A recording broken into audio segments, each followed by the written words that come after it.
Hey there, everybody. October is finally almost over, and I just can't take it anymore. Every time October rolls around, I see all these beautiful orc models. I can't help myself. I'm going to have to make myself an orc army. I decided, though, that for my first event for the year that I'm going to try and go to will be Captain Con. It takes place in Rhode Island at the end of January. Gives me about 90 days to build, paint, and understand an orc army, which I have never played in my entire life. It'll be an interesting go. So, without further ado, let's get tactical. I'm going with the Tactical Brigade. I think it seems fun. Reminds me of Guard Orders a lot.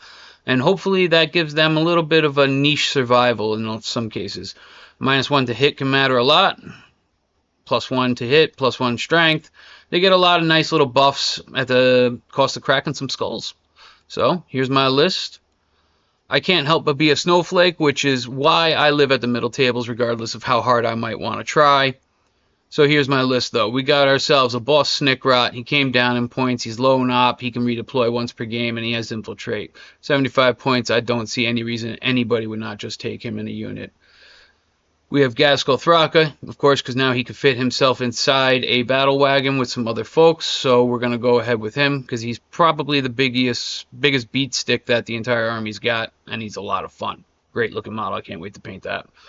Defkiller Wartrike, speaking of great models. We're going with the Defkiller Wartrike and some bikers because while yes they're mounted and yes that keyword doesn't really do much for them, most GW terrain has a lot of those 2-inch height sections which they can fly over anyway, and on a WA turn they can move 20 inches and then charge something after that, hopefully just cramming the opponent into their back lines even farther.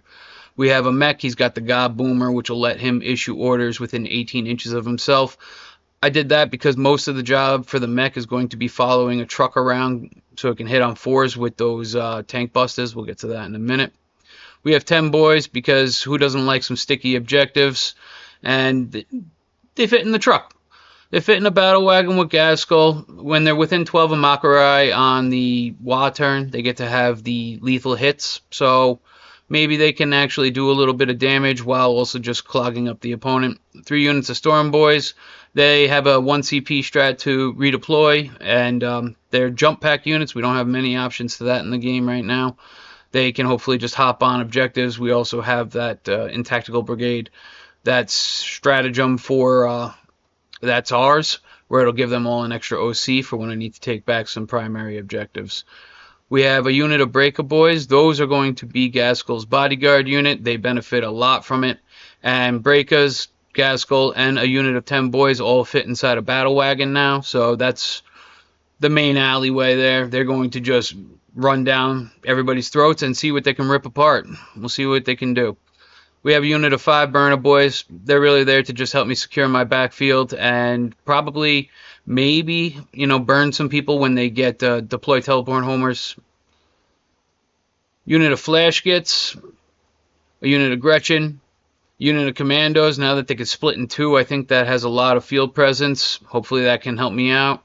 We have a unit of 5 Ludas. So the 5 Ludas and the 5 Flash Gits will be in the 1 truck. It's a lot of firepower, a lot of shots. You really take the Ludas for the spanner ability, but I mean, hey, hitting on 6s is hitting on 6s. Who knows? Maybe you get lucky. We have 2 units of tank busters. They'll be in the other truck, probably being followed by the mech, so the truck can hit on 4s. They're really there because I think they will kill Marines pretty good. We have 2 units of war bikes. Obviously, one will be with the Defkiller. They are there to just back up everybody on the objectives. They can move around quickly, and like I said, I'm kind of wondering and excited to see how much of a detriment that mounted keyword really is. The battle wagon with an ARD case because nobody is shooting from inside that vehicle anyway. A unit of Defcopters. They're kind of fulfilling the same role as the war bikes, but they also get a deep strike keyword. And 2 units of trucks. Like I said, 1 truck is going to have the Flash Gits and the Ludas just running around, shooting at stuff, and then hopefully getting out and killing some things too at some point. The other truck is the fun one, I think. It's going to have the 2 units of tank busters and probably the mech chasing after it. I think it'll be great for eliminating a lot of MEQ. Anyway, that's my snowflake list. Let me know what you think. Let me know how terrible you think it is. Let me know any reasonable changes that you think I should make to this that might actually make it work, or just say hi. Who cares? I'll post some painting along the way. I got a lot to do. I decided anybody under a knob is going to get my version of a slap chop method, which is kind of just a high dry brush and then glaze. I don't know. They came out pretty good. I'll make a little video of it, and you guys can tell me what you think of that. All right. Have a good day.